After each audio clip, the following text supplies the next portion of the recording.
In November matial rehefa tsy eo anila queen, tsy eo anila queen.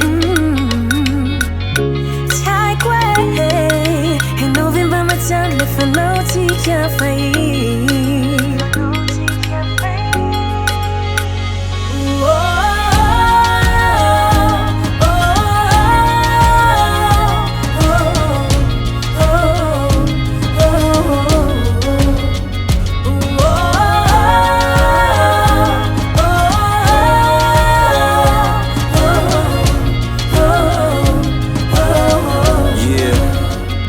Fanentsiko maly saiko tsy hitako ny atao ianao ko niara aba satria sa tadidinao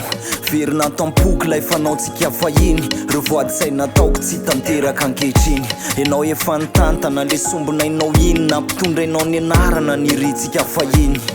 mody mitsiky satria tsy aro mitamberina fa raha ny sitrapoky teny lasaka ino averina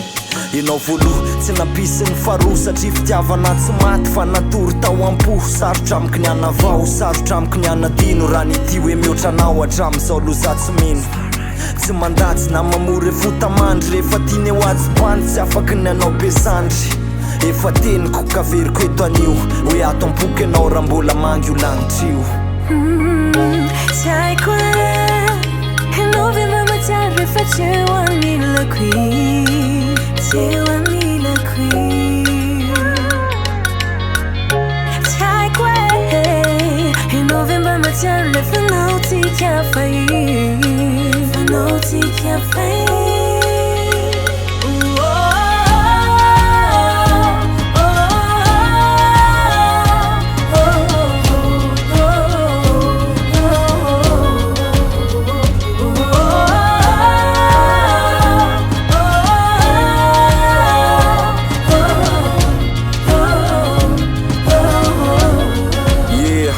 Androany zanandalo satria tiako le omaly teo ambara farakely naroroto amin'ny famaly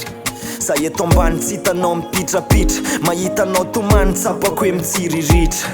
de tsaroko hoe raha zany tompo toerana le foko efa nitoboka no setrom-pandeferana de iny anao ny foka ranomaso tsisy amafaleko ny afina satria tsy tiako andatsanao ny lasa tsy tiako hoe hitamberana anokatraro verina na malahelo anao azy teleko ndray nafenina tsy tiako hoe nao anenina amin'ny hoe safidinao tsy tiako sany andeha androdana ny tokantranonao fa tiako hoe fahasambarana ny setrin'ilay peratra tsotrany hoe fanomeko ka mba tiako raha tanteraka avy amin'ny fo sanatriza raha mandaingo anao le sipako taloha tsy lasa vadiko ozy ny ainga.